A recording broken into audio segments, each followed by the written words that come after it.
Izin Bapak Ibu semua untuk memulai kegiatan kita pada malam hari ini. Selamat datang Bapak Ibu guru hebat yang bisa menyempatkan hadir, memberikan waktu luang untuk hadir pada pertemuan virtual kita pada malam hari ini. Perkenalkan, nama saya Leonardo Sijabat dan rekan saya Ibu Rifa Hasimi Mahmuda. Kami adalah sama-sama fasilitator guru penggerak, sama-sama calon guru penggerak rekognisi, dan juga pernah sama menjadi pengajar praktik guru penggerak di Angkatan 5 Kabupaten Sarawangun. Assalamualaikum warahmatullahi wabarakatuh. Waalaikumsalam. Waalaikumsalam warahmatullahi wabarakatuh. Selamat malam dan salam sejahtera untuk kita semua. Sebelum kita memulai kegiatan kita pada malam hari ini, kegiatan ini adalah berbagi praktik baik tentang budaya positif. Tema kegiatan kita agar kegiatan kita diberkahi dan dianugerahi oleh Tuhan Yang Maha Kuasa dan bermanfaat untuk kita semua, terutama bermanfaat untuk lingkungan di sekolah di mana kita berada. Mari kita berdoa menurut agama dan kepercayaan masing-masing. Berdoa dimulai.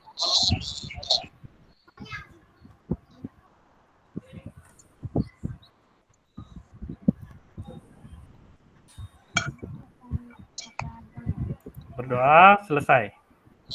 Semoga kegiatan ini dapat berjalan lancar dan mendapat ridho dari Tuhan Yang Maha Kuasa sehingga bermanfaat untuk kita semua, terutama untuk profesi kita sebagai guru yang mendidik generasi muda, generasi anak-anak bangsa di masa yang akan datang. Baik, sebelum kita memulai, saya izin berpantun nih Bapak Ibu semuanya. Jalan-jalan ke Kota Jambi, jangan lupa beli terasi. Selamat malam Bapak dan Ibu guru yang kami hormati, izinkan kami untuk berbagi. Cakep. Silakan dituliskan cakep, Bapak Ibu, agar saya menjadi cakep beneran. Dan kemudian nanti ada sesi diskusi.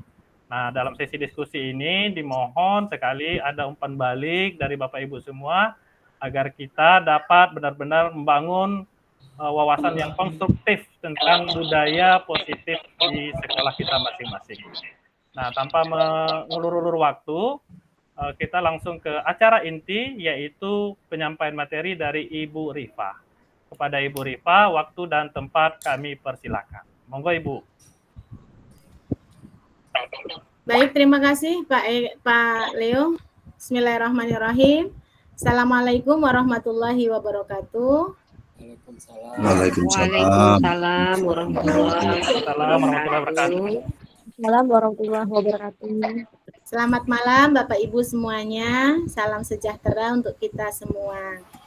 Pertama-tama saya mengucapkan terima kasih, penghargaan yang setinggi-tingginya kepada Bapak Ibu semuanya yang sudah meluangkan waktu untuk hadir memenuhi undangan kami, undangan saya dan Pak Leo dalam acara pengimbasan praktik baik budaya positif modul 1.4.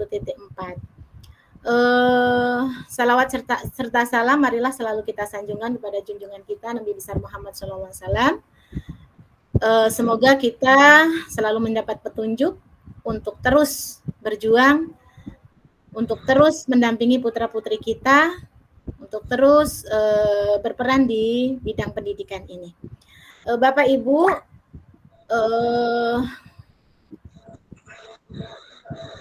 untuk mengawali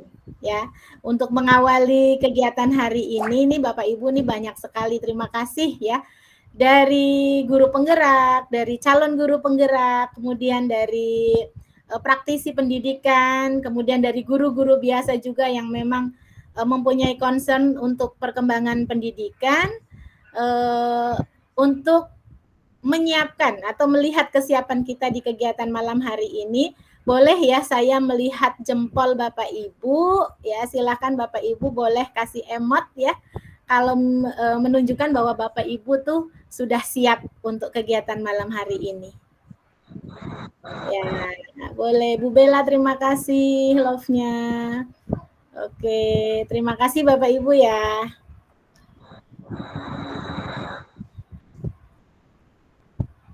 Oke, banyak yang raise hand. Wah, terima kasih Bu Neti ya.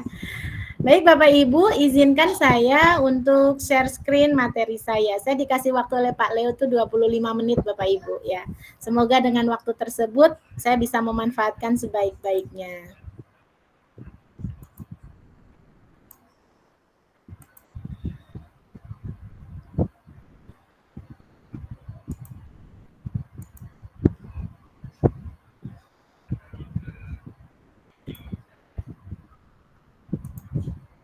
Apakah sudah kelihatan Bapak Ibu?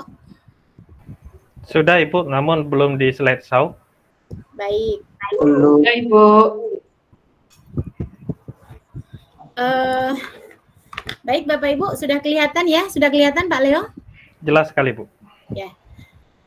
Baik, bismillahirrahmanirrahim Bapak Ibu. Kegiatan malam hari ini merupakan salah satu bentuk kegiatan pengimbasan untuk modul 1.4. Kenapa pengimbasan modul 1.4? Karena saya dan Pak Leo merupakan calon guru penggerak ya, rekognisi. Jadi jalan yang kami lalui di program guru penggerak mengantarkan kami sampai ke CGP rekognisi. Itulah ceritanya.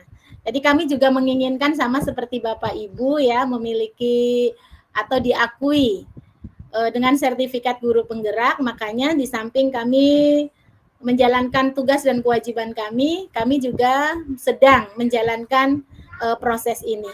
Ini adalah gerbang sekolah saya.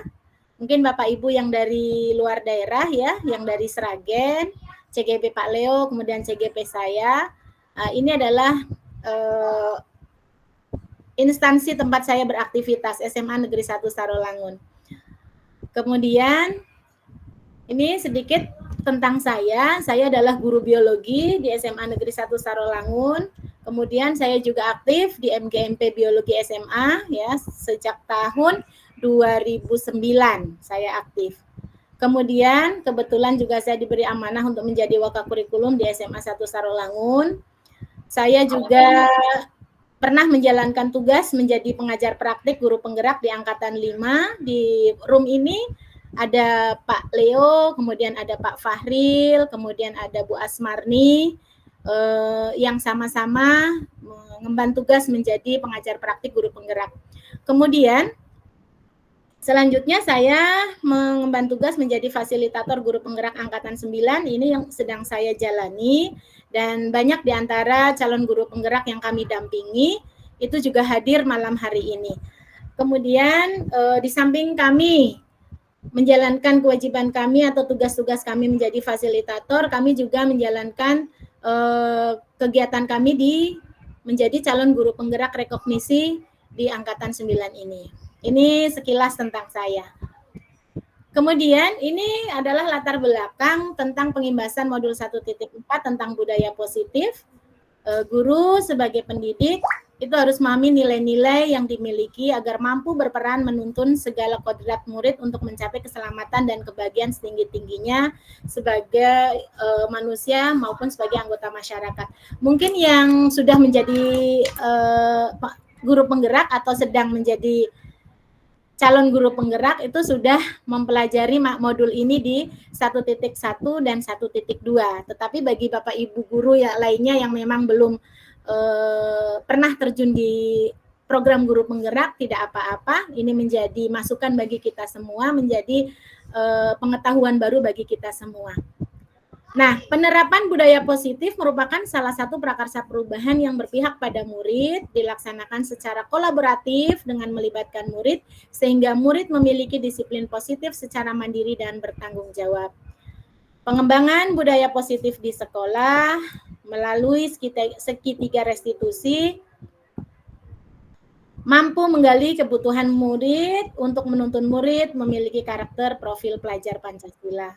Kemudian dampak pada murid ya, tujuan yang ingin dicapai atau dampak yang ingin dilihat adalah membentuk keyakinan dan kesepakatan kelas bersama murid, menumbuhkan tanggung jawab dan motivasi internal disiplin positif melalui segitiga restitusi dengan memperhatikan kebutuhan murid, menumbuhkan nilai-nilai kebajikan universal dan menuntun murid melakukan budaya positif di sekolah sehingga tercipta karakter profil pelajar Pancasila.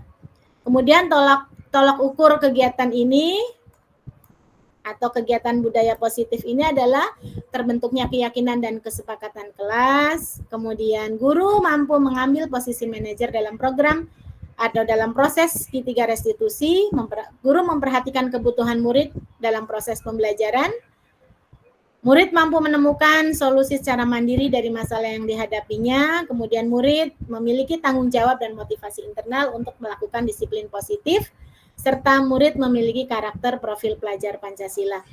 Kemudian untuk lini masa tindakan, ini adalah yang kami lakukan, ya, di sekolah kami melakukan sosialisasi dan koordinasi tentang pentingnya penerapan budaya positif dengan kepala sekolah, kemudian membangun keyakinan kelas dengan melibatkan murid, selanjutnya membentuk kesepakatan belajar di kelas atau kesepakatan kelas bersama murid, kemudian guru melakukan refleksi dan evaluasi terhadap kesepakatan kelas yang telah dibuat bersama murid melalui segitiga restitusi. Ini kalau terjadi kasus-kasus yang memang murid menyimpang dari kesepakatan kelas atau keyakinan kelasnya. Guru melakukan diseminasi tentang penerapan budaya positif di sekolah kepada rekan guru lainnya. Dan malam ini adalah salah satu bentuk diseminasi kami tentang penerapan budaya positif di sekolah yang sudah kami lakukan. Dukungan yang dibutuhkan adalah dukungan dari kepala sekolah, guru, siswa, dan seluruh warga sekolah agar rencana yang telah disusun bisa berjalan dengan baik, kemudian komitmen seluruh warga sekolah untuk mengimplementasikan budaya positif, serta dukungan dari orang tua dan masyarakat untuk implementasi budaya positif di rumah dan di lingkungan lainnya. Nah, Bapak Ibu semuanya mungkin sebagian besar ya yang hadir pada malam hari ini sudah pernah membaca ini, ya, membaca materi ini. Anggap saja malam ini adalah recharge, ya, ngecas kembali ingatan kita tentang budaya positif di sekolah, ya.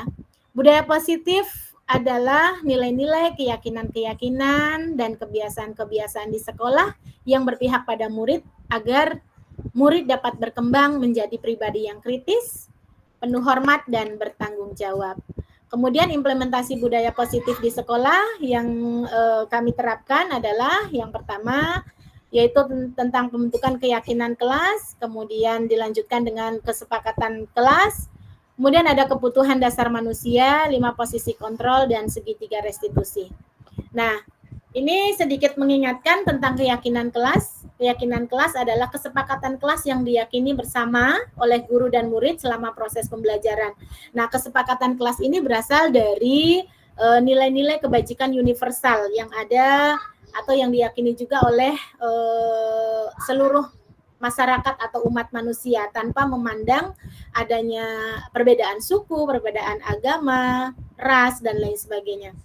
Nah, untuk tahapan keyakinan kelas ini diawali dari guru menampung aspirasi atau menampung keyakinan dari setiap murid, ya. Setelah ditampung, kemudian biasanya secara aktif seperti ini murid menempelkan, kemudian selanjutnya guru memilah atau bersama-sama dengan murid memilah mana yang utama yang mau dilaksanakan. Kemudian setelah itu disusun menjadi kalimat yang positif dan disepakati menjadi kesepakatan kelas. Ya, ini contohnya, dan ini adalah contoh kesepakatan kelas pada saat kami melakukan lokakarya. Jadi di dalam lokakarya juga tetap dilaksanakan kesepakatan belajar atau kesepakatan kelas. Lokakarya program guru penggerak. Kemudian yang selanjutnya adalah kebutuhan dasar manusia. Ya, kebutuhan dasar manusia itu ada 5, ya. Ada kebutuhan untuk bertahan hidup atau survival, kemudian kebutuhan tentang kasih sayang dan rasa diterima, love and belonging, kemudian ada kekuasaan, kebutuhan tentang kekuasaan atau power, kemudian kebutuhan kebebasan atau freedom, dan kebutuhan untuk kesenangan atau fun. Nah, kebutuhan dasar manusia inilah yang kadang membuat murid kita itu sedikit terlupa dari kesepakatan kelas dan keyakinan kelas yang sudah disepakati bersama. Jadi sebagai guru yang fungsinya atau yang tugasnya menuntun, itu bagaimana kita bisa melakukan komunikasi yang efektif dengan murid untuk kembali menyadarkan mereka bahwa apa yang sudah dilakukan mereka itu sudah menyimpang atau keluar dari keyakinan yang sudah disepakati bersama. Nah, untuk menggali ini tentu perlu kesadaran dari si murid tadi. Nah, bagaimana kita sebagai guru bisa membawa murid, bisa menuntun murid untuk menemukan kesadarannya, kemudian kembali kepada keyakinan kelasnya. Nah, inilah yang kemudian ada di antara kita sebagai guru, 5 posisi kontrol guru. Di posisi manakah kita? Nah, 5 posisi kontrol guru itu ada sebagai penghukum, kemudian yang kedua pembuat merasa bersalah, ada yang mengambil posisi teman, ya, posisi kontrol sebagai teman, kemudian posisi kontrol sebagai pemantau, dan posisi kontrol sebagai manajer. Nah, dari sini bisa Bapak Ibu lihat bagaimana perbuatan guru yang sebagai penghukum misalnya. Nah, nih, guru yang posisi kontrol guru sebagai penghukum contohnya ini, menghardik, menunjuk-nunjuk, menyakiti, menyindir. Nah, ternyata ini adalah kategori guru sebagai penghukum. Masihkah kita berada di sini? Ya, ini refleksi bagi kita semua. Kemudian membuat orang merasa bersalah. Ini berceramah dan mengatakan seharusnya, kemudian ibu kecewa, bla bla bla bla. Nah, ini contoh ucapannya. Kamu seharusnya, ya, seharusnya kamu sudah tahu, ibu lelah sekali. Ibu lelah sekali mengatakannya. Ibu stres gitu. Nah, apakah ini pernah kita katakan kepada murid kita? Kalau kita pernah mengatakan ini kepada murid kita, berarti kita tergolong dalam kategori posisi kontrol pembuat merasa bersalah. Nah, kedua posisi ini, penghukum dan membuat orang merasa bersalah, ini masuk atau termasuk identitas yang gagal, ya. Kontrol dari luar ini termasuk identitas yang gagal. Nah, kemudian kita lihat lagi bagaimana posisi sebagai teman, ya. Posisi sebagai teman, misalnya perbuatan guru membuatkan alasan-alasan untuk muridnya. Kemudian contoh perkataannya adalah, ayolah lakukan demi ibu, misalnya. Masa kamu tidak mau? Ingat tidak ibu pernah bantu kamu bla bla bla bla. Itu juga masuk ke dalam kategori teman. Nah, kemudian yang ini pemantau. Pemantau ini apa yang dilakukan oleh guru, misalnya menghitung atau mengukur, menghitung dan mengukur. Misalnya kamu sudah terlambat sekian kali, kamu sudah melakukan kesalahan sekian kali, nah seperti itu. Kemudian guru berkata apa peraturannya, ini juga sebagai pemantau. Nah, ini masuk dalam identitas berhasil atau sukses, tetapi masih termasuk kontrol dari luar atau eksternal, ya. Kemudian yang ini posisi kontrol sebagai manajer, guru melakukan misalnya mengajukan pertanyaan-pertanyaan, menggali pertanyaan, kemudian contoh ucapannya, apa yang kita yakini, apa yang bisa kamu kerjakan untuk memperbaiki masalah ini. Nah, posisi yang manajer ini adalah merangsang atau mengajak siswa untuk menghargai diri sendiri. Ini juga termasuk dalam identitas berhasil atau sukses dan termasuk kontrol diri atau motivasi yang internal. Nah, hasilnya bisa kita lihat, hasilnya apabila kita ngambil posisi kontrol sebagai penghukum, maka hasilnya nih murid memberontak, menyalahkan orang lain, berbohong. Sementara untuk membuat orang merasa bersalah, ini menyembunyikan, menyangkal, berbohong. Kemudian sebagai teman itu murid menjadi ketergantungan. Kemudian kalau pemantau, murid bisa menyesuaikan diri tetapi jika diawasi. Kemudian kalau kita mengambil posisi sebagai manajer, murid bisa dikuatkan kembali pribadinya. Nah, begitu Bapak Ibu. Baik, saya lanjutkan. Nah, dalam menghadapi berbagai permasalahan murid, ya, posisi kontrol yang kita pilih itu juga menentukan bagaimana jalan keluar atau keyakinan yang diperoleh oleh murid. Nah, ada satu ada satu strategi atau tindakan yaitu tentang segitiga restitusi.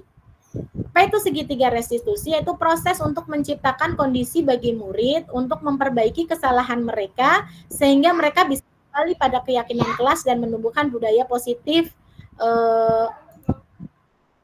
dalam dirinya. Kemudian langkah-langkah dalam segitiga restitusi, yang pertama adalah menstabilkan identitas, kemudian validasi tindakan yang salah, yang ketiga adalah menanyakan keyakinan. Nah, ini yang sudah saya lakukan di sekolah saya, ya. Ini adalah segitiga restitusinya. Yang pertama adalah menstabilkan identitas, di sini menstabilkan kondisi murid dulu, kemudian di sini ada validasi tindakan yang salah, ya, di sisi yang ini adalah menanyakan keyakinannya. Nah, sebenarnya ini ada videonya Bapak Ibu, nanti kalau misalnya waktunya masih ada, nanti boleh saya putarkan videonya. Ini adalah tahapannya, ya. Di sini di menstabilkan identitas, di sini kita melakukan pembicaraan atau komunikasi dengan murid bahwa setiap orang pasti pernah melakukan kesalahan. Mohon maaf sebentar.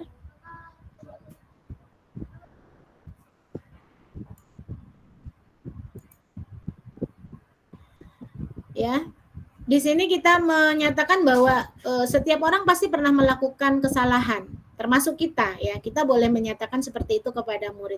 Jadi di sini kita tidak menghukum murid bahwa kamu bersalah, itu tidak, tetapi bahwa kesalahan itu wajar jika dilakukan oleh kita sebagai manusia. Kemudian di sini ada validasi tindakan yang salah, ya. Jadi di sini kita menanyakan kepada anaknya, kepada murid kita, apa yang salah, apa tindakanmu, apa yang tidak sesuai dengan kesepakatan kita, gitu. Kemudian yang selanjutnya adalah menanyakan keyakinan. Menanyakan keyakinan itu selanjutnya apa yang akan kamu lakukan untuk keluar dari permasalahan tersebut.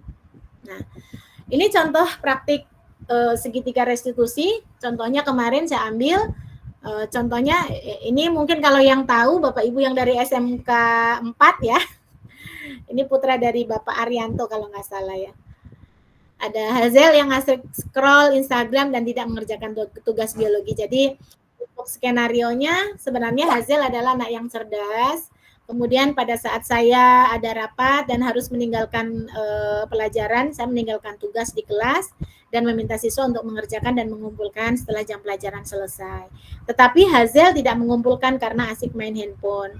Hazel juga lalai mengumpulkan tugas-tugas di pertemuan sebelumnya. Jadi karena kami memiliki classroom yang tetap kami jaga sampai sekarang, walaupun pembelajaran tatap muka, tetapi tugas-tugas tetap kami dokumentasikan di classroom. Nah, ini Hazel ada beberapa kali tugasnya tidak dikirimkan. Kemudian setelah dilakukan praktik segitiga restitusi dan terungkap bahwa Hazel menginginkan terpenuhnya kebutuhan kesenangan. Ternyata dia asik scroll Instagram, ya, dari video yang sudah kami rekam. Ternyata di situ terungkap bahwa Hazel itu yang dia lakukan itu pada saat saya tidak ada, temannya mengerjakan tugas, dia bermain HP untuk melihat Instagram dan TikTok itu. Nah, jadi kebutuhan kesenangan di sini yang belum dipenuhi, ya. Jadi Hazel masih membutuhkan ini. Setelah dilakukan diskusi dengan 3 tahapan restitusi, Hazel menyadari akan kesalahannya dan pada pertemuan selanjutnya Hazel sudah aktif dan fokus belajar kembali. Ini kasus yang pertama. Kemudian kasus yang kedua, ini sering kali terjadi pada anak-anak kita, pada murid-murid kita, ya. Fadilah, sang ketua OSIS yang sibuk dan tidak mengikuti pembelajaran biologi. Jadi ini sering terjadi aktivis-aktivis sekolah, ya, ternyata dengan alasan mereka sibuk, kemudian meninggalkan pelajaran. Ini Fadilah, anaknya juga cerdas, siswa kelas 12 MIPA 1 yang sangat sibuk karena dia menjabat sebagai ketua OSIS. Dia sering tidak mengikuti kegiatan pembelajaran dengan alasan ada kegiatan OSIS. Nah, pada hari Rabu saat jam pelajaran biologi, ternyata Fadilah juga tidak masuk. Setelah pembelajaran selesai, saya memanggilnya untuk mengajak diskusi. Karena pelajaran sebelum saya adalah pelajaran olahraga. Dia setelah ada sesi ganti baju, ternyata dia kemudian tetap mendap di ruang OSIS gitu. Setelah dilakukan praktik segitiga restitusi, terungkap bahwa kebutuhan Fadilah yang belum terpenuhi yaitu kebutuhan kebebasan. Fadilah menyadari akan kesalahannya dan bertekad untuk bisa membagi waktu agar bisa aktif dan fokus belajar kembali. Nah, ini refleksi yang saya minta dari siswa. Saya tanya apa perasaannya setelah dilakukan dialog tentang menggunakan tahapan segitiga restitusi ini. Ya, siswa mungkin tidak tahu tahapan segitiga restitusi, tapi saya tanyakan bagaimana setelah kita berdiskusi. Hazel mengatakan awalnya cemas dan takut ya pada saat dipanggil akan kena marah, tetapi akhirnya bisa lega dan menyadari akan kelalaiannya dan bertekad untuk lebih fokus dalam belajar. Begitu juga dengan Fadilah, merasa ada tempat curhat tentang beban yang dirasakannya karena dia merasa tugas-tugas sebagai ketua OSIS itu memang berat ya. Kemudian setelah dilakukan dialog, Fadilah berterima kasih karena masih diperhatikan oleh guru, kemudian menyadari akan kesalahannya dan bertekad akan membagi tanggung jawab OSIS dengan pengurus lainnya, lebih matang lagi dalam bagi waktu agar seimbang antara kegiatan dan pembelajaran. Itu refleksi dari siswa. Nah, mungkin itu yang bisa saya bagikan kepada Bapak Ibu semuanya sebagai pantun penutup ya. Kalau Pak Leo tadi juga ada pantun, saya juga ada pantun.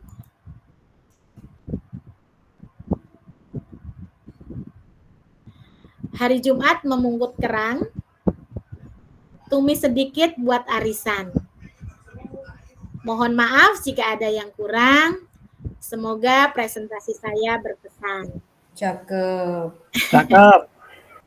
Kemudian di laut seperti kolam, ikan paus pandai menyelam. Dari lubuk hati yang paling dalam, saya tutup presentasi dengan salam. Cakep. Ya. Salam dan bahagia, sukses untuk kita bersama. Bergerak, bergerak, dan menggerakkan. Saya akhiri, wallahu muwaffiq ila aqwamit thoriq. Wassalamualaikum warahmatullahi wabarakatuh. Waalaikumsalam warahmatullahi wabarakatuh. Waalaikumsalam warahmatullahi wabarakatuh. Warahmatullahi wabarakatuh. Terima kasih Ibu Rifa. Mari kita berikan tepuk tangan kali yang meriah kepada Ibu Rifa atas presentasi yang begitu menginspirasi.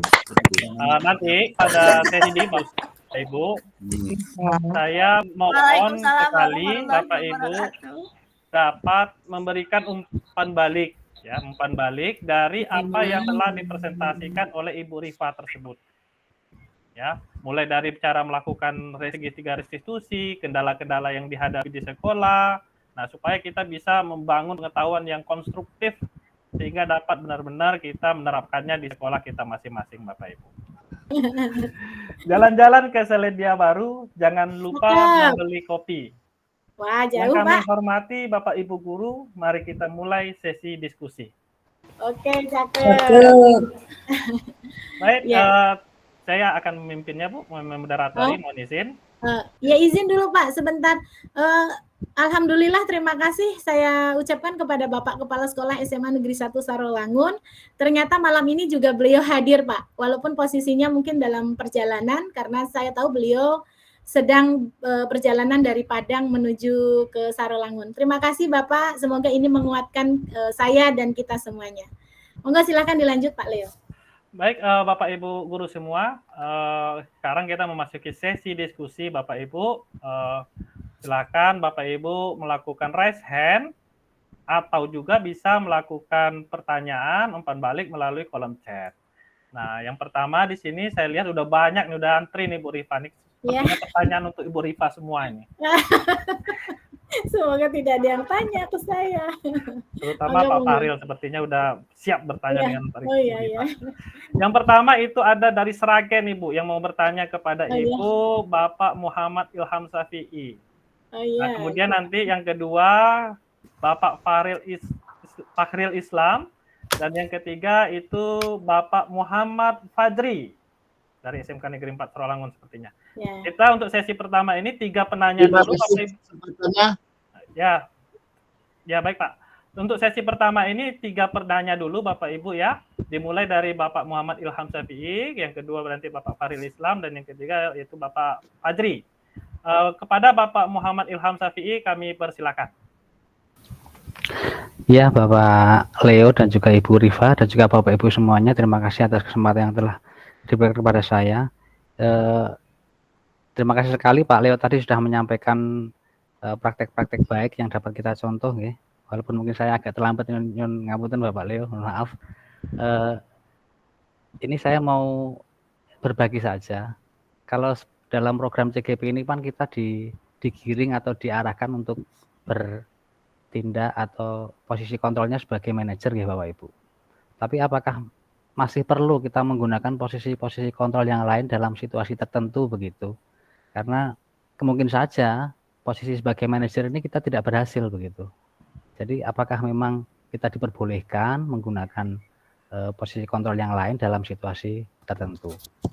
Itu saja yang dapat yang ingin kami diskusikan Ibu Riva dan juga Bapak Leo dan juga Bapak Ibu semuanya. Terima kasih. Terima kasih Bapak Muhammad Ilham Syafi'i. Pertanyaan yang sangat luar biasa dari Bapak Muhammad Ilham Syafi'i. Pertanyaannya kalau bisa saya ulangi, yaitu adalah bagaimana jika seorang guru itu gagal dalam melakukan posisi kontrol sebagai manajer, apakah boleh menggunakan posisi kontrol yang lain begitu? Silakan dicatat dan nanti akan dijawab oleh Ibu Riva. Kemudian yang kedua, saya persilakan kepada Bapak Fahril Islam. Silakan Pak.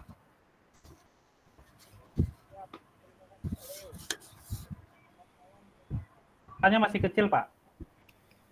Jackson 1 2. Siap, bagus Pak. Oke. Pak Leo, ini apakah sebuah pertanyaan atau penguatan atau sisi lain dari apa yang kita bahas? Saya ingin mengajak Bu Riva, Pak Leo dan kawan-kawan melihat diskusi kita pada malam hari ini. Kita fokus juga pada segitiga diskusi ya Pak Leo. Dimulai dari budaya positif. Nah, secara umum saya melihat dan mengapresiasi apa yang sudah Bu Riva dan Pak Leo lakukan. Ini merupakan prestasi besar bagi saya, karena saya sendiri rasanya. Yang kedua, saya akan melihat ini dari sudut pandang yang lebih mungkin ke arah psikologi. Suaranya putus-putus Pak. Halo, dari sudut pandang psikologinya. Ya, Pak. Jadi segitiga restitusi ini sebenarnya kan akar teorinya ini kan berasal dari teori kontrol dalam psikologi. Nah, dalam teori kontrol pada posisi ini guru sama siswa itu posisinya sama sebenarnya. Kita harus melihat posisi guru sama siswa itu pada kedudukan sama. Kenapa demikian? Karena dasarnya adalah 5 kebutuhan dasar manusia.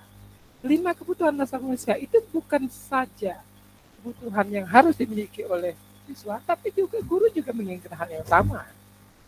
Artinya kalau guru ingin dihormati, siswa juga ingin dihormati. Begitupun sebaliknya. Kayak gitu. Kita harus pandang pada sisi itu. Lalu dalam upaya kita melaksanakan mengembangkan budaya positif, artinya budaya positif ini kan adalah penerapan nilai-nilai kebajikan.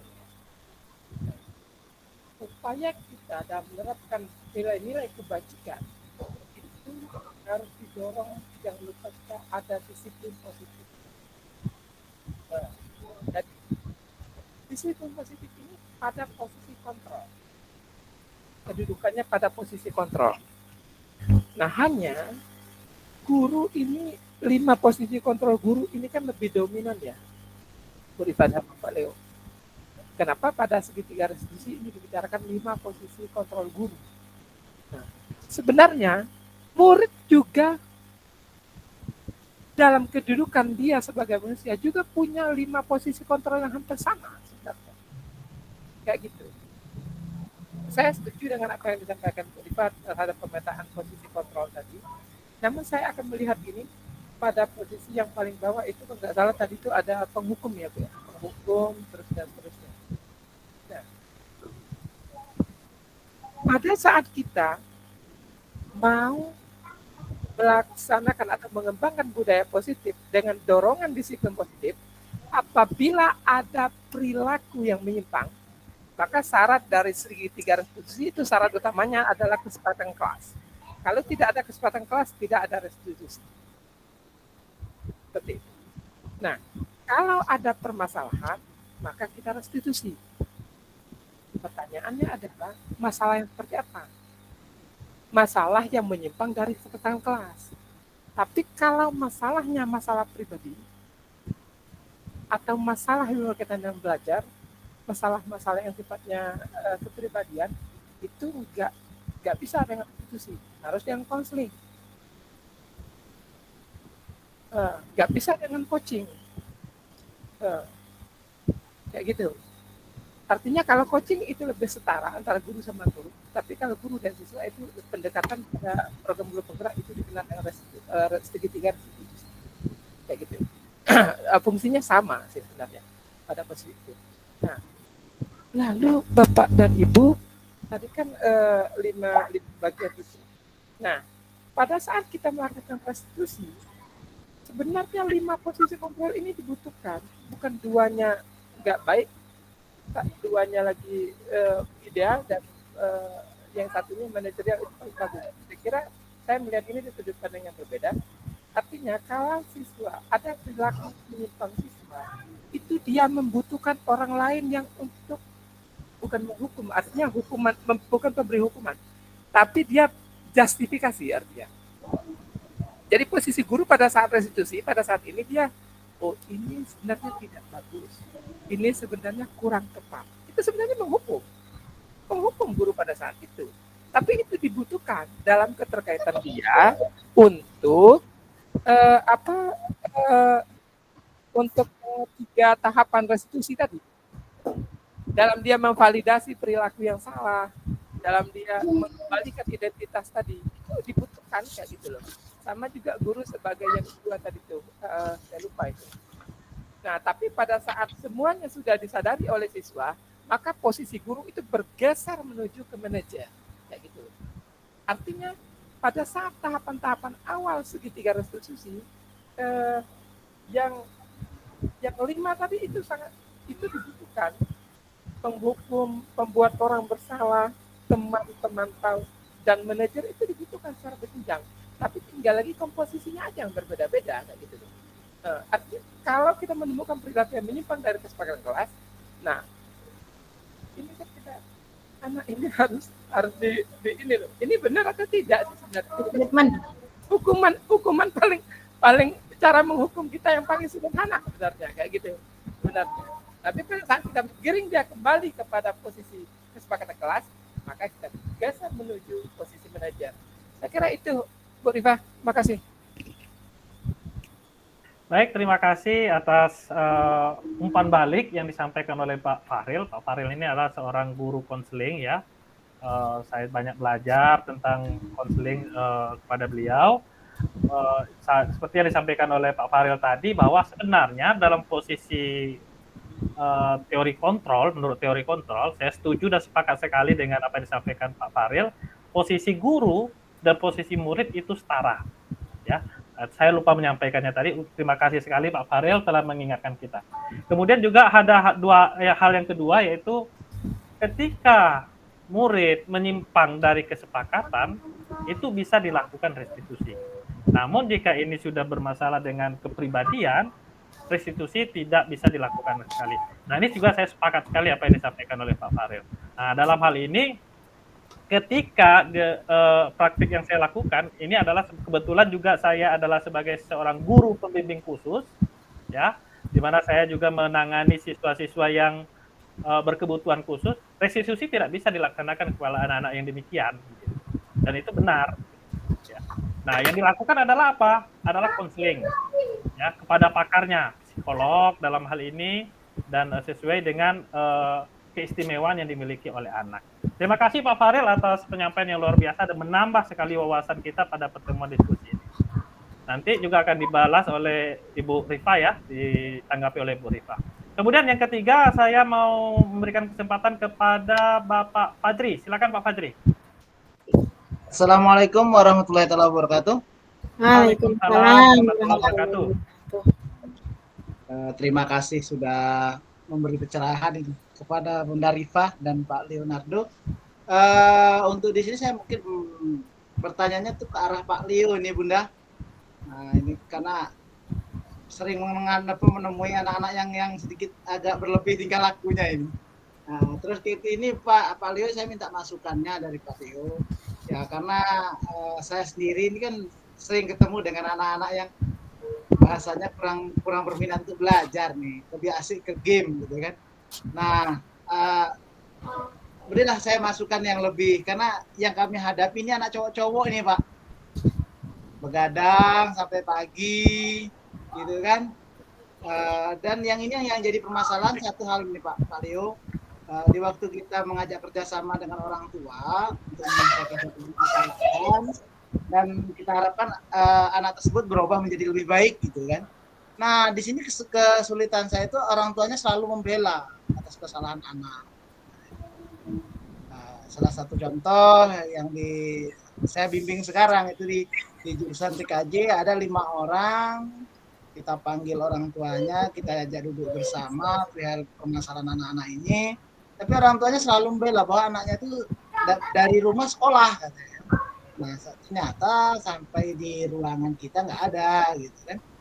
Nah itulah sementara Pak Leo untuk mohon memberi pencerahan gimana solusi saya untuk yang terbaik hadapi orang tua seperti ini. Terima kasih. Sementara itu dulu Pak Leo.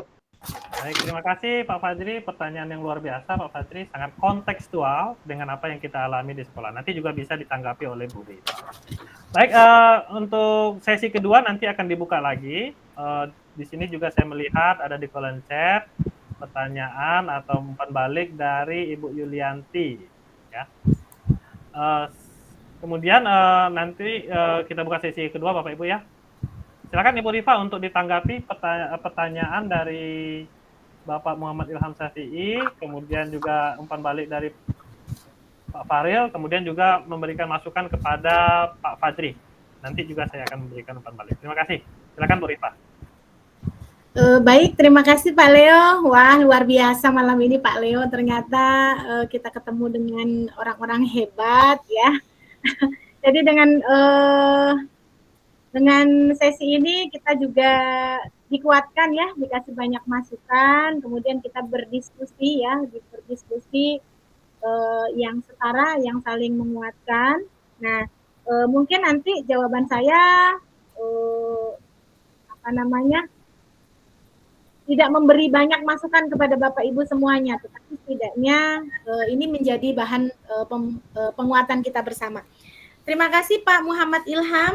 Yang pertama tadi mengatakan bahwa untuk program guru penggerak itu kan diarahkan bagaimana kita sebagai guru itu memiliki posisi kontrol sebagai manajer. Nah, apakah kalau misalnya posisi kontrol sebagai manajer ini tidak berhasil, nah apakah diperlukan posisi kontrol yang lain ya selain posisi manajer? Bapak Ibu, dalam modul 1.4 tentang budaya positif ini memang erat kaitannya tentang teori kontrol atau teori pilihan dari Dr. William Glaser ya. Dan yang ini dikatakan bahwa kita tidak bisa mengontrol orang lain. Yang bisa mengontrol diri kita atau yang bisa mengontrol adalah diri kita sendiri. Artinya Anda tidak bisa mengontrol orang lain. Hanya Anda yang bisa mengontrol diri Anda sendiri. Nah, dari sini makanya makna dari disiplin tadi adalah bagaimana kita belajar untuk mengontrol diri. Nah, kemudian ini sangat erat kaitannya dengan perilaku, bahwa semua perilaku itu memiliki tujuan. Nah, ini erat kaitannya dengan teori motivasi. Nah, teori motivasi ini juga nanti erat kaitannya dengan 5 posisi kontrol. Dari teori motivasi, orang melakukan sesuatu itu ada untuk menghindari hukuman, kemudian untuk mendapatkan imbalan, dan ini semuanya adalah motivasi ekstrinsik. Sementara ada lagi untuk menghargai diri sendiri. Nah, untuk menghargai diri sendiri inilah yang merupakan motivasi intrinsik. Nah, bagaimana seandainya belum bisa sampai kepada motivasi intrinsik. Bagaimana motivasi ekstrinsik itu kemudian digiring ya, lama-kelamaan menjadi motivasi intrinsik. Nah, ini makanya erat kaitannya dengan 5 posisi kontrol. Kalau diharapkan guru sebagai posisi manajer, selain itu juga ternyata ada posisi yang lain, posisi kontrol sebagai penghukum dan pembuat rasa bersalah, ini masih masuk dalam teori motivasinya itu untuk menghindari hukuman. Sementara kalau misalnya posisi kontrol sebagai teman atau pemantau, ya, ini juga motivasinya adalah untuk mendapatkan imbalan. Yang keduanya ini masih merupakan motivasi ekstrinsik. Nah, posisi guru menjadi manajer, mengambil posisi sebagai manajer, ini menggiring siswa atau menuntun siswa, bagaimana siswa memiliki kesadaran sehingga siswa tersebut memiliki motivasi intrinsik. Nah, bagaimana kalau itu belum bisa dilakukan? Maka bisa nanti kita sebagai guru mungkin pelan-pelan dari mengambil posisi sebagai teman, kemudian mengambil posisi sebagai pemantau. Nah, kemudian dari posisi tersebut lama-kelamaan maka kemudian akan muncul motivasi intrinsik. Nah, ini sering kita temukan dalam kehidupan sehari-hari, misalnya salah satunya dari diskusi dengan para calon guru penggerak, ditanyakan apa motivasi Bapak Ibu sehingga masuk dalam program guru penggerak ini. Dan dari awalnya ada tekanan dari pimpinan. Pertamanya ada tekanan dari pimpinan, ya kan. Kemudian lama-kelamaan ternyata setelah masuk mengikuti kegiatannya ternyata nyaman, kemudian bisa menikmatinya dan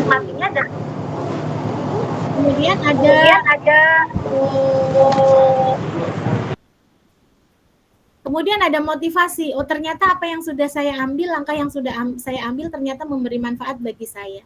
Nah, jadi tidak serta-merta kemudian seorang guru mengambil posisi kontrol sebagai manajer, bisa jadi mungkin diperlukan dalam kondisi tertentu sebagai teman atau sebagai pemantau. Begitu Pak Ilham yang bisa saya sampaikan, mungkin nanti akan dikuatkan oleh Pak Leo. Kemudian pertanyaan yang kedua dari Pak Fahril. Nah, saya tahu sekali Pak Fahril ini lama sekali tidak ketemu dengan kita, Pak Leo. Tentu banyak sekali hal-hal yang pengen diungkapkan dengan kita ya. Jadi panjang lebar. Nah, saya tidak tahu nih saya bisa menjawabnya atau tidak. Tapi yang saya tahu bahwa pertanyaan Pak Fahril ini erat kaitannya dengan yang disampaikan oleh Pak Ilham tadi, ya, tentang budaya positif, tentang segitiga restitusi. Jadi memang segitiga restitusi ini mendorong siswa untuk menyadari tentang apa yang harus mereka lakukan untuk mencapai kesepakatan kelas tadi. Maka tadi dikatakan oleh Pak Fahril awalnya memang harus ada kesepakatan kelas. Kalau kesepakatan kelasnya belum kita bentuk, mau dirujuk kemana? Ya, tetapi bisa jadi nanti rujukannya adalah nilai-nilai kebajikan universal. Ya, nanti Pak Fahril sebagai konseling ini mungkin lebih banyak tahu ya daripada saya. Ya. Kemudian saya sepakat dengan Pak Fahril tadi bahwa posisi guru adalah sama dengan siswa. Makanya di awal tadi di langkah segitiga restitusi ya adanya menstabilkan identitas. Ada menstabilkan identitas, kemudian yang kedua validasi tentang kebutuhan ya, tentang tindakan yang salah, kemudian menanyakan keyakinan. Nah, dalam menstabilkan identitas itu adalah proses pengakuan bahwa siswa itu sama dengan kita. Saya juga pernah loh melakukan kesalahan gitu ya. Jadi apa yang sudah kamu lakukan? Saya salah karena begini gitu. Ya setiap orang pernah salah, termasuk saya. Saya sebagai guru ya, juga pernah melakukan kesalahan. Jadi di tahapan menstabilkan identitas, kalau menurut saya itu adalah tahapan bagaimana seorang guru mengakui bahwa murid dan guru itu sama-sama manusia dan sama-sama pernah melakukan kesalahan. Nah, dari situlah kemudian digali validasi tentang tindakan yang salah, tentang yang tidak sesuai dengan tadi kesepakatan kelas tadi. Kemudian barulah digali lagi apa yang seharusnya dilakukan oleh sang murid tadi. Maka dari situlah kemudian terwujud tergambar bagaimana kemandirian, ya, kesadaran murid untuk mengambil tindakan yang seharusnya dia lakukan sesuai dengan kesepakatan kelas yang sudah diyakininya. Nah, kemudian tadi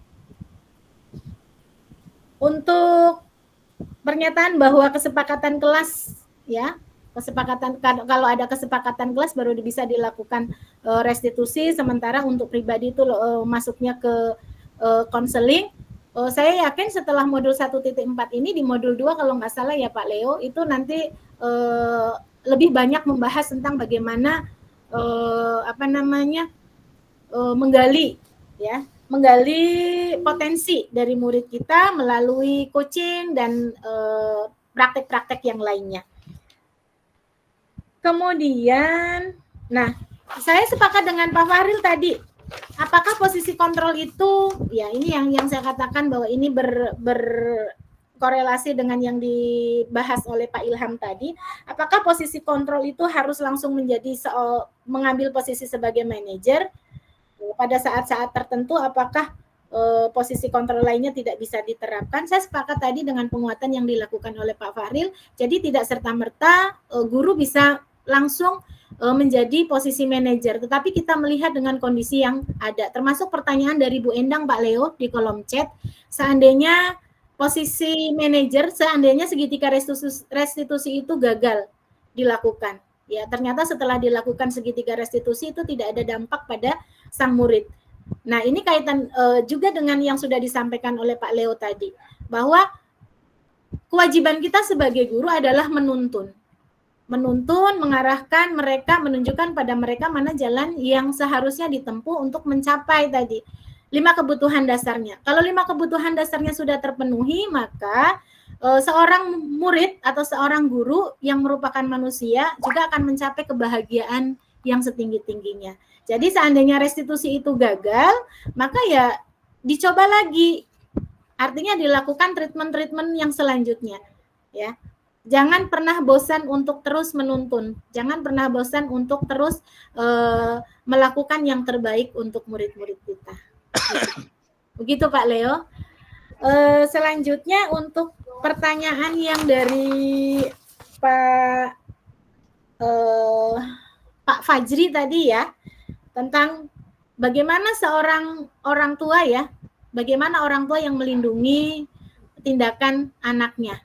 Nah, mungkin kalau menurut saya nanti mungkin juga akan dibahas oleh Pak Leo karena ini terkait dengan sekolah yang ada atau kasus yang ada di sekolah Pak Leo.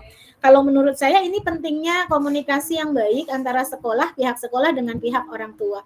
Mari kita sama-sama menyadari bahwa murid adalah putra-putri kita bersama yang menjadi tanggung jawab kita bersama, bukan hanya guru di sekolah, tetapi juga tanggung jawab orang tua di rumah. Jadi komunikasi yang baik antara guru dan orang tua, bagaimana menyambungkan antara informasi anak di sekolah dengan informasi anak di rumah, itu kita satukan, itu bisa mendapat gambaran bagaimana perilaku siswa, bagaimana tindakan siswa, karakter siswa, sehingga kita bisa menuntunnya menjadi siswa-siswa atau murid-murid yang memang mandiri, bertanggung jawab, sehingga bisa nantinya memunculkan atau menggambarkan profil pelajar Pancasila. Mungkin dari saya itu dulu Pak Leo, kalau misalnya ada penguatan dari yang lainnya dipersilakan. Sekian, monggo. Baik, terima kasih Ibu, luar biasa sekali atas apa yang telah Ibu sampaikan. Saya izin sedikit juga menambahkan untuk berdiskusi bersama, Bapak Ibu nanti juga akan dipersilahkan Bapak Ibu ya. Nah, terkait dengan pertanyaan dari Pak Ilham tadi, apakah posisi kontrol itu harus sebagai manajer dan bagaimana jika gagal dalam memposisikan diri sebagai manajer? Begini Bapak ya, jika kita melakukan posisi kontrol itu sebagai penghukum atau pembuat rasa bersalah, itu yang terjadi adalah motivasi eksternal dan sifatnya jangka pendek. Apakah itu diperlukan? Diperlukan Bapak. Ya. dalam situasi tertentu. Contohnya bagaimana? Contohnya adalah ketika ada 2 siswa berkelahi dan itu terjadi kontak fisik. Nah, kita di situ harus menjadi penghukum untuk sementara itu supaya tidak terjadi kontak fisik yang lebih berat, yang lebih panjang, kan begitu Bapak Ibu ya. Terpaksa kita harus mendorong yang satu dengan satu lain dalam, dan sifatnya itu jangka pendek. Jadi ketika dia bertengkar, berhenti berkelahi, itu karena faktor eksternal. Dan itu usaha yang terbaik pada saat itu Bapak Ibu semuanya. Namun jika kita menginginkan proses pendidikan yang jangka panjang dan berhasil, yang sesuai dengan potensi anak didik kita yang dibutuhkan itu adalah motivasi intrinsik, ya, untuk potensinya bagaimana dia berkembang sesuai dengan bakat dan minat yang dimilikinya. Itu nggak bisa digunakan motivasi eksternal, harus motivasi intrinsik yang berasal dalam dirinya sendiri. Begitu cara penggunaan posisi kontrol ini.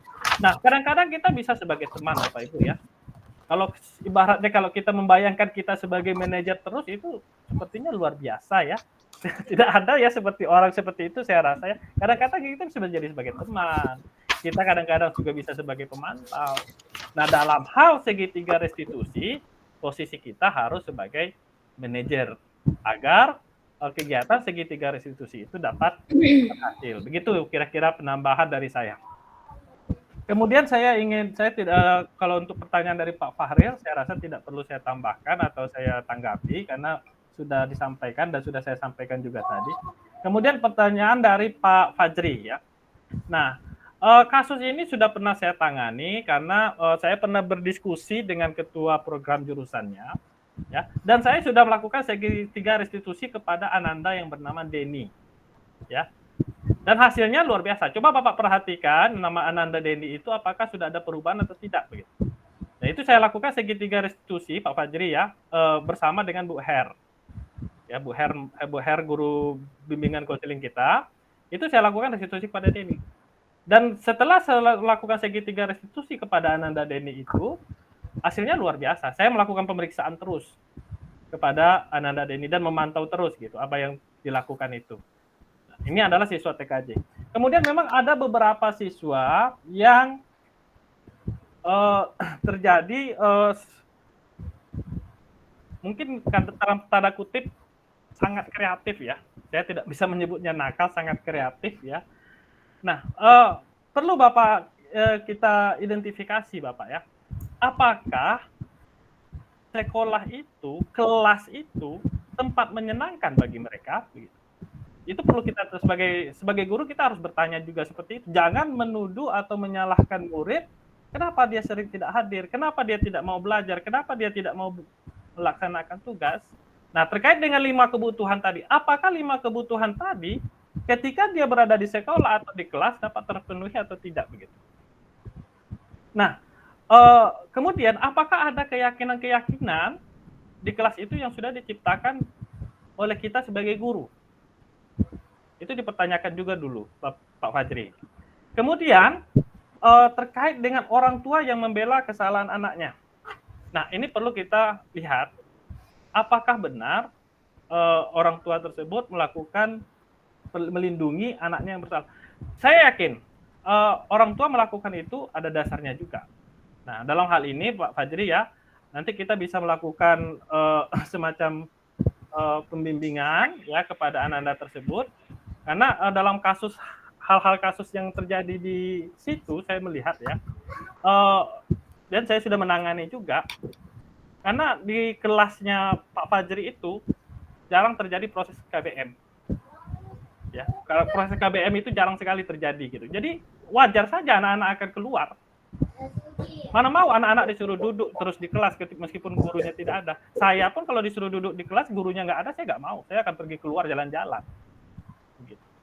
Itu yang terjadi pada Pak Fajri. Dan mungkin anak-anak itu bercerita kepada orang tuanya. Dan mungkin terjadilah hal yang seperti itu Pak Fajri. Ya. Itu yang mungkin bisa saya sampaikan dan mungkin nanti bisa kita bahas bersama-sama di sekolah. Yang pasti saya sudah melakukan kegiatan segitiga restitusi kepada Ananda yang bernama Denny di kelas Bapak. Demikian mungkin yang bisa saya sampaikan. Berikutnya kita masuk sesi kedua. Terima kasih. Sedikit Pak Leo. Ini Ya, ada silakan. satu pertanyaan di kolom chat yang belum kita bahas dari Ibu Yulianti tadi, menanggapi 5 kebutuhan dasar manusia. Selain 5 kebutuhan dasar tersebut, ada kebutuhan mendasar, yaitu kebutuhan religius sebagai pengontrol perilaku kehidupan kita. Pertanyaannya adalah di mana kita memposisikan kebutuhan religius ini. Mungkin sedikit saya jawab Pak Leo. Untuk 5 kebutuhan dasar yang sudah disampaikan tadi adalah kebutuhan untuk bertahan hidup, kemudian kebutuhan rasa sayang dan rasa diterima, kemudian ada power atau penguasaan, kemudian ada kebebasan, dan ada kesenangan.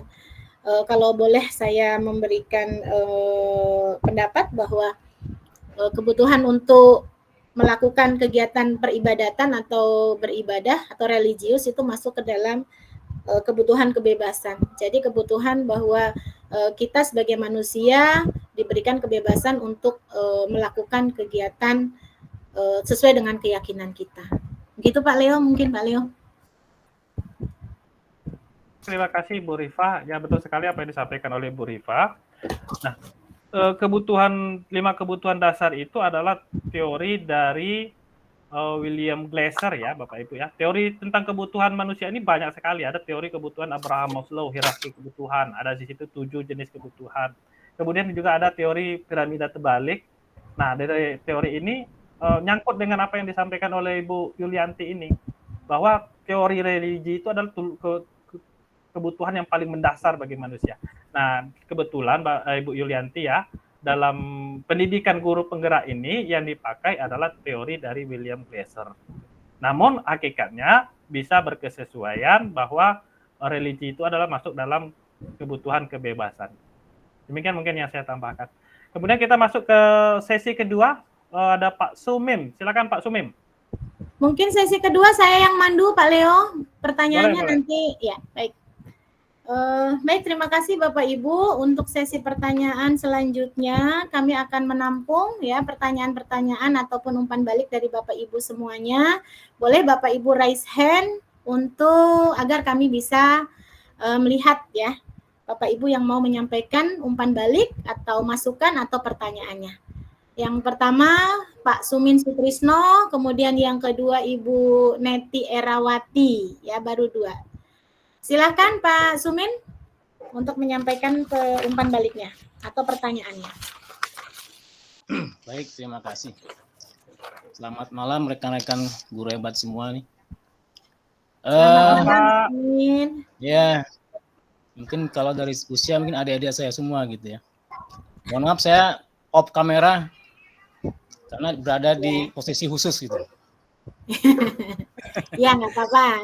Oke, yang pertama apresiasi ya untuk Bu Ripa, Pak Leo, kemudian Pak Fahril, juga yang lainnya. Jadi kita saling menguatkan dalam rangka mencapai tujuan bersama gitu. Tadi saya ingin kasih masukan sih, komentar sedikit dari Pak Fajri ya, boleh ya? Boleh, Pak Fajri ada kalimat bahwa orang tuanya itu seakan-akan membela katanya. Ketika ditanya, oh anak saya pergi sekolah, sebetulnya itu bukan membela ya, itu mengasih alasan karena ketidaktahuan gitu. Sehingga kita punya latar belakang untuk bisa merespon supaya nanti anaknya juga membuktikan kalau memang tidak ada di sekolah gitu kira-kira. Jadi kalau ada bahasa itu kategorinya sepertinya bukan membela anaknya gitu. Jadi kriteria saya memang dia itu sebetulnya tidak tahu kalau anaknya memang tidak masuk sekolah gitu. Semua orang tua bisa tanya gitu. Pasti itu jawabannya, oh anak saya sekolah Pak, Bu. Kira-kira seperti itu ya. Jadi kategorinya bukan membela itu, karena ketidaktahuan. Itu yang pertama ya. Terus yang kedua mungkin tadi dibangun komunikasi antara orang tua dengan guru. Karena kita juga sebagai guru, tentu komunikasi itu harus diintensifkan. Harus intensif. Karena ada teori komunikasi yang dipelajari di perguruan tinggi, maka satu 8 semester ya. Itu jadi sarjana komunikasi gitu. Begitu pentingnya komunikasi. Kemudian yang kedua, saya juga mengapresiasi langkah-langkah yang dilakukan oleh para fasilitator yang sekarang untuk melakukan rekognisi ya. Selamat dulu lah atas langkah-langkahnya. Saya yakin nanti juga ada banyak yang nyusul. Kemudian yang ketiga, dari teori yang ada di modul 1.4 sudah saya baca, ada beberapa yang saya punya praktekan, tapi juga ada yang karakternya tidak cocok pakai teori itu gitu. Maka gitu kan, maka saya saya berusaha untuk mencari teknik dari teori yang lain lalu praktekan. Dalam identifikasi saya bahwa anak ini karakternya berbeda nih. Kalau Bu Ripa tadi anak IPA gitu ya, anak IPA yang tidak melakukan tugas pada saat jam pembelajaran, tugasnya tidak dilakukan. Kemudian dilakukanlah dari teori yang ada di 1.4, yaitu teori restitusi. Dan dampaknya positif gitu ya. Saya juga pernah melakukan itu tapi pakai teori lain gitu. Maka tadi Pak Leo mengatakan bahwa teori itu banyak tergabung dalam teori-teori yang lain. Contohnya dia ada teori motivasi, Abraham Maslow, ya kan? Salah satunya yang paling penting di situ adalah ada pengakuan eksistensi diri. Ya, anak-anak ini perlu itu sebetulnya, perlu diperhatikan gitu. Maka kembali kepada tadi, ketika ingin kita melakukan hal itu, saya paling penting adalah lihat karakternya dulu. Kalau anak IPA mungkin dengan teori Bu Ripa tadi dipraktekkan dalam restitusi, itu dampaknya positif sekali gitu ya.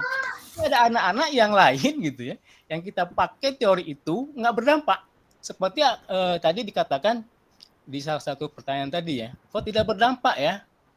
Jadi pertanyaannya dua, apakah sudah terpenuhi indikator dari teori itu dengan prakteknya, atau gitu kan belum maksimal? Atau tadi kita harus melihat, oh ini karakter harus pakai teori yang lain kata ini, pakai teknik yang lain, itu bahasanya ya. Saya pikir mungkin itu yang perlu saya sampaikan, karena dalam hal ini juga saya melakukan eksperimen. Selama melakukan eksperimen tentu ada data-data yang perlu saya revisi, termasuk ke Bu Ripa sering juga berkomunikasi.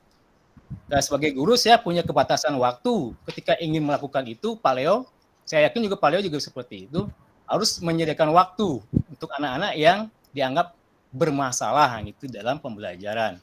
Nah itu mungkin kira-kira sehingga saya mencari teori-teori yang bisa membuka wawasan anak supaya sadar kembali ke fitrahnya gitu. Bahwa mereka tuh luar biasa sebetulnya. Potensinya juga ada, cuma belum ditemukan aja mungkin. Nah itu tugas utama kita, menemukan potensinya, menggiring dia kembali ke kesadaran yang paling puncak, yaitu bagaimana bisa berperan dalam dirinya, kemudian berdampak pada yang lainnya. Mungkin itu yang bila saya sampaikan. Mudah-mudahan kita sama-sama mencari wawasan yang lebih panjang dan dalam rangka mencapai anak-anak kita yang kita cintai supaya berhasil di dalam kehidupannya. Terima kasih. Baik, terima kasih Pak Sumin ya, masukan dan mungkin nanti akan sharing ya dengan Pak Leo. Bagaimana seandainya restitusi ini tidak bisa diterapkan ya, karena tidak sesuai dengan karakter muridnya. Mungkin untuk murid-murid tertentu tuh bisa langsung diterapkan tentang praktek segitiga restitusi. Tetapi untuk murid-murid tertentu yang karakternya tidak sesuai, nah ternyata Pak Sumin juga sudah menerapkan ya, salah satunya dasarnya adalah teori motivasi ya, yang menghargai eksistensi diri murid sehingga murid bisa memiliki kesadaran sesuai dengan fitrahnya. Mungkin nanti akan sharing dengan Pak Leo tentang ini. Yang kedua dari Ibu Neti Erawati, dari Bu Oma. Silakan Oma. Assalamualaikum warahmatullahi wabarakatuh. Waalaikumsalam warahmatullahi wabarakatuh. Alhamdulillah pada malam ini saya diundang untuk mengikuti diskusi kita ini sehingga kita dapat berdiskusi mengenai masalah-masalah yang kita hadapi di sekolah. Pak Bu Ripa dan Pak Leo maupun Pak Fahril, pada kesempatan ini izinkan saya menyampaikan ini sedikit dalam upaya mewujudkan siswa berprofil pelajar Pancasila di sekolah saya. Ini saya terkendala sedikit oleh dua paradigma, misalnya salah satu posisi kontrol guru, di mana posisi kontrolnya sebagai teman, sehingga guru tersebut sangat dekat dengan siswa-siswanya. Sebenarnya hal ini bagi saya baik, tetapi karena saking dekatnya guru tersebut kepada siswanya, sehingga membuat siswa tersebut terlalu berani terhadap guru tersebut, sehingga siswa berani menggunakan HP tanpa meminjam terlebih dahulu. Kemudian siswa juga berani mengambil uang guru yang digunakan untuk jajan. Dan guru tersebut itu terancam menurunkan tingkat wibawanya atau harga dirinya lah di depan siswa-siswa kita yang lain. Nah, pada permasalahan atau kasus yang saya hadapi ini, mungkin ada trik atau kira-kira pendekatan apa yang bisa saya lakukan terhadap guru ataupun terhadap siswa tersebut, sehingga tidak mencederai pandangan guru tersebut kepada saya. Karena saya sudah pernah mendengar salah satu guru itu menyampaikan kepada siswa saya bahwasanya Pak guru tersebut pernah mencium siswanya, tapi bagi saya mengambil ini aja positifnya saja karena guru tersebut sudah senior. Saya rasa dia terhadap muridnya itu mungkin terlalu menyayangi begitu terhadap siswanya. Nah, pada kesempatan ini saya berharap apa kira-kira pendapat Bapak Leo maupun Ibu Ripa atau teman-teman yang lain, apa kira-kira pendekatan yang baik saya lakukan terhadap guru maupun siswa tersebut. Saya kira demikian saja. Pak Leo dan Bu Ripa, saya ucapkan terima kasih. Wassalamualaikum warahmatullahi wabarakatuh. Waalaikumsalam warahmatullahi wabarakatuh. Terima kasih Oma ya, Ibu Neti Erawati. Bapak Ibu semuanya, perlu saya kenalkan bahwa Ibu Neti Erawati adalah seorang manajer ya, seorang kepala sekolah di SD di salah satu daerah di Kabupaten Sarolangun, dan kemudian beliau juga termasuk guru penggerak Kabupaten Sarolangun di angkatan kelima atau angkatan pertama yang ada di di Kabupaten Sarolangun. Mungkin sedikit saya mengulang dari yang sudah disampaikan oleh Bu Neti tadi, bagaimana ya upaya yang bisa dilakukan atau pendekatan apa yang bisa dilakukan oleh seorang manajer atau oleh seorang kepala sekolah kepada guru dan kepada siswanya, yang guru dan siswanya ini sudah sangat dekat ya, dengan posisi kontrol sebagai teman mungkin ya, sehingga murid tadi, siswa tadi itu terlalu berani kepada gurunya, sampai kemudian terjadi tindakan yang mungkin tidak kita inginkan sebenarnya ya, tetapi masih dipahami karena gurunya sudah senior dan mungkin itu bentuk rasa sayangnya. Nah, mungkin ini nanti bisa dibahas lebih lanjut oleh Pak Leo. Sudah siap Pak Leo untuk membahasnya? Ada 2 pertanyaan nampaknya ini. Siap Bu, kita diskusi bersama kok. Oke, silahkan. Pertanyaan pertama dari Pak Sumin atau umpan balik pertama dari Pak Sumin, dan yang kedua adalah dari Bu Neti Erawati. Silahkan Pak Leo. Baik, terima kasih Bu Ripa atas kesempatan yang diberikan kepada saya. Saya ingin menanggapi apa yang disampaikan oleh Pak Sumim, ini senior saya. Saya setuju dengan apa yang disampaikan oleh Pak Sumim, bahwa orang tua itu tidak membela kesalahan anak. Dan saya yakin, orang tua dimanapun, itu pasti tidak akan membela kesalahan anak. Nah, yang terjadi adalah seperti ini Bapak Ibu ya. Apakah nilai-nilai universal yang berlaku pada diri seseorang tersebut? Nah, itu yang sering kita harus pahami bersama dulu, duduk persoalannya. Ya, karena kita tadi membahas terkait dengan nilai-nilai kebajikan universal. Apakah ada nilai kebajikan universal yang membela kesalahan anak bagi orang tua, saya rasa tidak ada ya. Dimanapun di dunia ini, saya rasa orang tua tidak akan melakukannya itu. Yang terjadi adalah mungkin di ketidaktahuannya yang disampaikan oleh Pak Sumem tadi. Ya, saya yakin semua orang tua itu menyayangi anaknya dan yang orang tua itu pasti ingin anaknya berhasil. Ya, itu yang ada dalam nilai kebajikan universalnya. Nah, kemudian yang kedua, komunikasi orang tua dengan guru itu perlu. Ya, tepat sekali ya, setuju dengan apa yang disampaikan oleh Pak Sumem.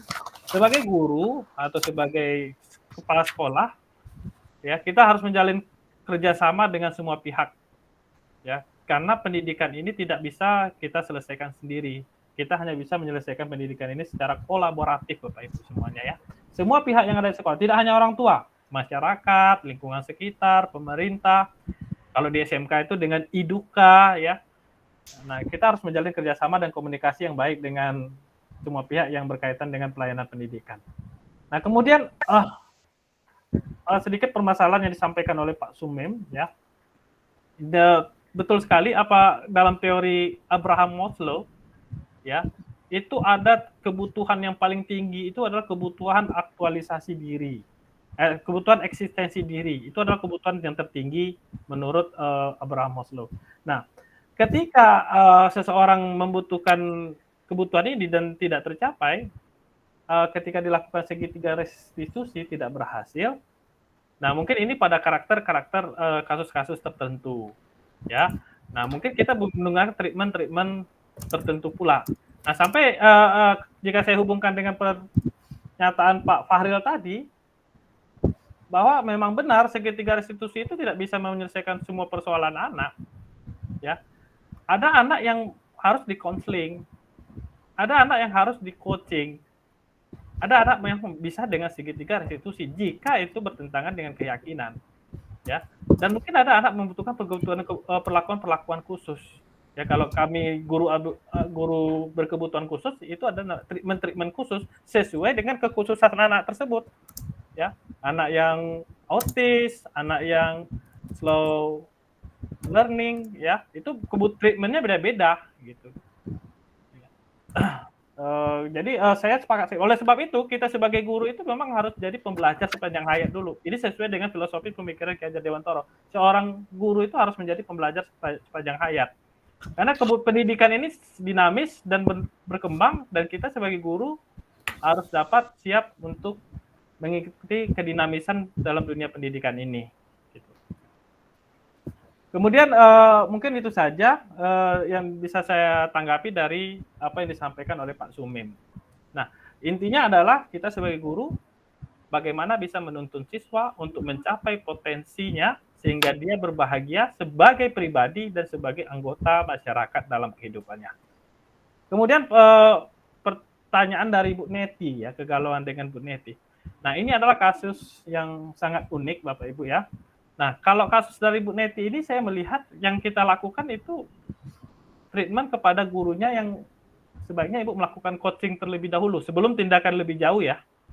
Menurut saya Ibu sebaiknya melakukan coaching. Ini pada modul 2 ya, Ibu Rifa ya?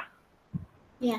Ya, ini hal yang sebaiknya Ibu lakukan, Ibu melakukan coaching dulu kepada gurunya.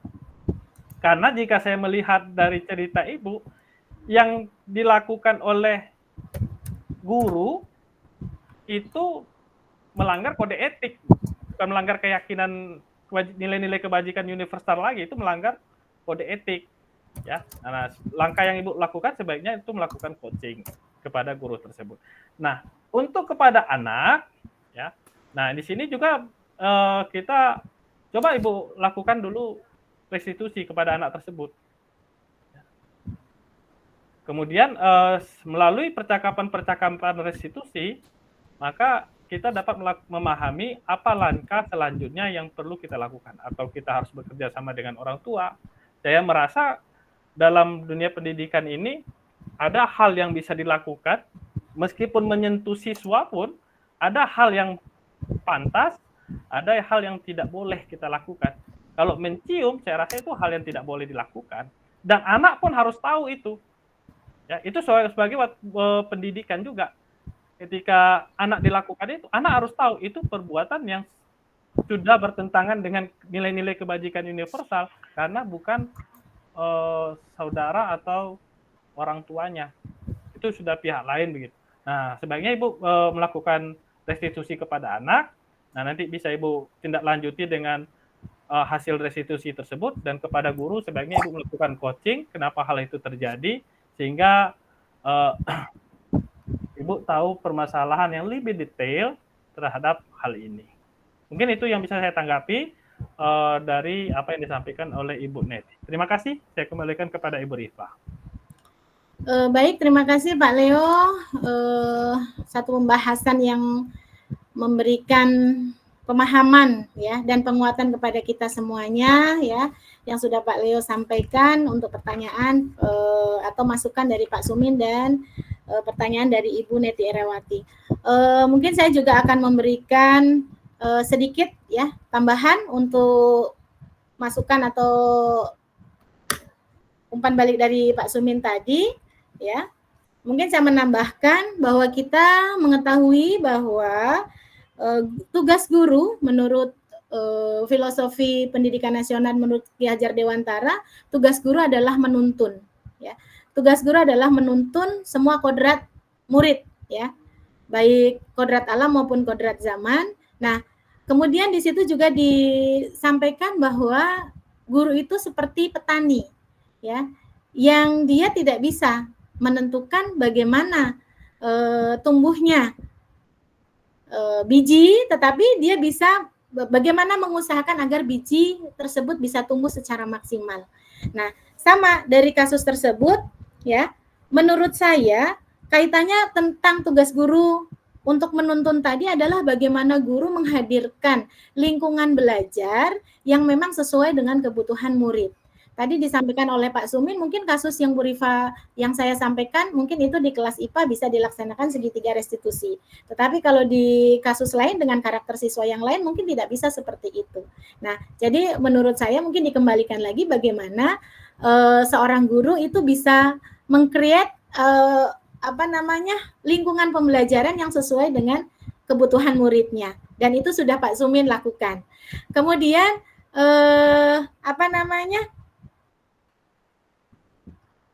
dari situ dari bagaimana kita memahami tentang lingkungan belajar, kemudian tentang pembelajaran yang memang dibutuhkan oleh murid kita, maka kita kemudian dikenalkan nantinya dengan pembelajaran yang berdiferensiasi. Nah, jadi memang perjalanannya memang panjang Bapak Ibu, dan ini semakin membuat kita ingin mengetahui lebih dalam bagaimana menggali potensi kita, menggali kompetensi kita, sehingga bisa lebih ya memaksimalkan peran kita, tugas kita, profesi kita sebagai guru untuk bisa menuntun murid mencapai potensi yang setinggi-tingginya. Kemudian untuk yang Bu Neti mungkin juga saya sedikit memberikan tambahan. Ya, saya sepakat dengan Pak Leo. Kalau misalnya tentang tindakan dari guru tersebut yang sudah sampai ke mungkin sudah dikategorikan tindakan yang asusila, mungkin itu tadi adanya coaching tadi ya, dan itu akan dibahas lebih lanjut di modul di modul 2 Pak Leo, bagaimana pembelajaran yang berpihak pada murid. Dan kita di situ di program guru penggerak itu dikenalkan dengan teknik coaching, dan itulah yang membuat saya semakin mencintai program guru penggerak, dan itu tidak ditemukan di program sebelum-sebelumnya. Gitu mungkin Pak Leo. Ya. Baik, Bapak Ibu mungkin ada yang mau bertanya lagi, silahkan raise hand. Sepertinya sudah cukup Bu. Oh, sudah cukup ya Pak Leo? Ya, waktunya ya sudah 2 jam. Baik. Foto bersama. Oh, foto bersama ya. Baik Bapak Ibu, mohon izin untuk Bapak Ibu yang berkesempatan membuka kamera, silahkan dibuka kameranya untuk mendokumentasikan kegiatan kita malam hari ini. Nah, ini wajah saya Bu Rifa. Lumayan, terima kasih Pak Sumin. Ada Pak Sunarto yang menyempatkan hadir. Sementara mau difoto Pak Leo, saya jadi nampakin diri dulu lah. Iya. Pak Ariel. Ya, silakan. Oke, terima kasih Pak Budi. Oh, tidak bisa, Pak Fajri nggak apa-apa. Nah, abang duluan ya, kalau lama. Oke, tidak bisa melakukan. Oke. Saya ketutup ini Pak Leo. Saya tidak bisa ngambil Pak Leo, saya ketutup. Tunggu sebentar, Bu. Iya. Oke, 1, 2, 3. Oh ya. Pakai gaya lain Pak Leo? Ya, silakan. Gayanya apa? Gayanya apa Pak Sumin? Bebas. 1, 2, 3. Hebat. Mantap. Oke, terima kasih Bapak Ibu semua. Terima kasih Bapak Ibu semuanya. Mohon maaf jika penyampaian kami banyak terdapat kekurangan. Kita sama-sama belajar dan berbagi. Semoga suatu saat bukan hanya saya dengan Pak Leo saja yang bisa melakukan kegiatan seperti ini. Tentu akan banyak sekali kegiatan yang bisa kita lakukan seperti ini dan rasanya lebih fleksibel. Mungkin suatu saat Pak Sumin bisa melakukan untuk pengembangan profesi PKB Pak Sumin bisa dilaksanakan seperti ini, lebih fleksibel dan modulnya. Ya. Kemudian Ini, Pak Fahril, ini, Bu, saya kangen Pak Fahril. Salah satu bentuk budaya positif, Bu, kehadiran dengan kesadaran penuh, kesadaran diri tanpa iming-iming sertifikat. Iya, betul. Sertifikat tuh Pak Leo cuma dampak aja. Iya. Nanti akan mengikuti ternyata Pak Leo. Ya.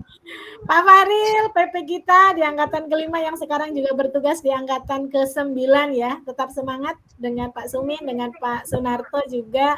Kemudian terima kasih kepada Bapak Ibu semuanya. CGP hebat ya, terutama yang dari Sragen, CGP saya dengan CGP Pak Leo. Terima kasih banyak. Semoga nanti di kegiatan pengimbasan juga Bapak Ibu bisa mengundang kami untuk kegiatan seperti ini. Dan pada para CGP yang sudah masuk di angkatan ke-10 Pak Leo, malam ini juga banyak yang hadir yang akan melakukan seleksi tahap 2 ya. Kita doakan bersama-sama semoga lancar dan sukses dan bisa benar-benar menjadi calon guru penggerak yang akan menempuh pendidikan guru penggerak. Amin. Selamat datang Bu Seba ya. Sering-sering aja Pak Leo, Pak Buripa, Pak Fahril. Ya, Pak Sumin. Tapi nggak merah. Ya. Dengan judul yang lain ya. Ya. Nanti boleh dikomunikasikan. Kalau misalnya Bapak Ibu menginginkan kegiatan yang seperti ini, silakan berkomunikasi. Boleh dengan saya, boleh dengan Pak Leo, atau boleh dengan ada Pak Izalmianto juga boleh ya, merupakan koordinator guru penggerak Kabupaten Sarolangun. Kita punya komunitasnya Bapak Ibu juga boleh ya. Nanti kita support kegiatan Bapak Ibu untuk desiminasi seperti ini. Begitu Pak Leo, mungkin ada kata penutup dari Pak Leo, silahkan. Saya minta maaf jika terjadi kesalahan ya, ucapan dan perbuatan mungkin selama pertemuan kita malam hari ini. Semoga kita dapat tumbuh dan berkembang bersama, meningkatkan kompetensi bersama.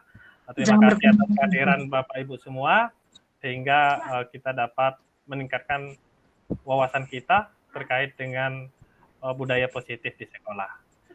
Demikian Bu, mungkin yang bisa saya sampaikan. Silakan Bu Rifa ditutup pertemuan kita pada hari ini. Ya.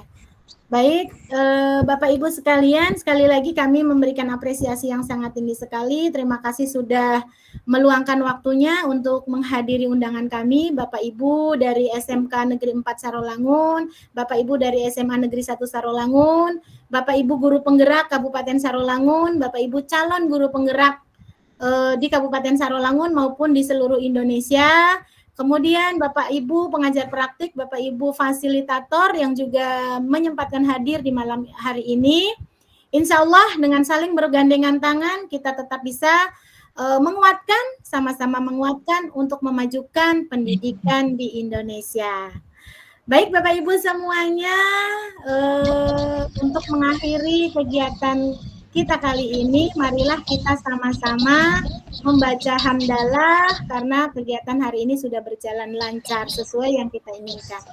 Alhamdulillahirabbil alamin. Kemudian saya dengan Pak Leo memohon maaf apabila dalam penyampaian kami ada tutur kata ataupun ada sikap yang kurang berkenan di Bapak Ibu. Terakhir, kita tetap menjadi guru penggerak, walaupun belum jadi guru penggerak, kita akan memiliki nilai dan peran guru penggerak, tergerak, bergerak, dan menggerakkan. Salam dan bahagia Bapak Ibu semuanya, selamat beristirahat, wallahul muwaffiq ila aqwamit thoriq. Wassalamualaikum warahmatullahi wabarakatuh. Jangan pulang. Waalaikumsalam warahmatullahi wabarakatuh. Terima kasih Bapak Ibu. Ya. Terima kasih Bu Rita. Sama-sama Pak Leo, terima kasih juga. Terima kasih Bapak Ibu semua. Saya izin untuk mengajar ya. Terima kasih Bu Rini, terima kasih Pak Kurniasam, terima kasih Pak Sumi, Pak Ali, Bu Dery, terima kasih Bu Asmarni, Bu Susi. Bu Asmarni, terima kasih. Terima kasih juga. Ya, terima kasih nih sama Abi, terima kasih. Terima kasih Bu Yulianti, semoga sukses untuk tahap 2-nya. Terima kasih Bu Arlina, baru kelihatan. Ya, hati-hati di jalan dengan Pak Kepseknya. Siap Bu. Ya, terima kasih Bu Seda. Iya. Bu Ira jauh-jauh dari Limun, Pak Leo. Bu Isyarah Agustin, Bu Ira. Bu Rifa, salam kenal dari saya dari Bandung. Oh iya Bu Yanti, salam kenal juga. Saya Rifa Hasmi Bu dari Sarolangi Bu. Iya. Ya Bu Rifa, izin live ya Bu. Ya, terima kasih sudah hadir Ibu. Terima kasih Bu. Sama-sama Bu. Ya, terima kasih banyak. Semoga di lain kesempatan kita bisa berbagi ya Bu. Oh, Bu Rina Gusanti. Ya? Ya, ini Bu Rina dari SMA 1 juga ada. Terima kasih banyak Bu. Ya, silakan ditutup Pak Leo. Ya, di stop record dulu Pak Leo kan nanti. Ya, saya stop record dulu. Ya.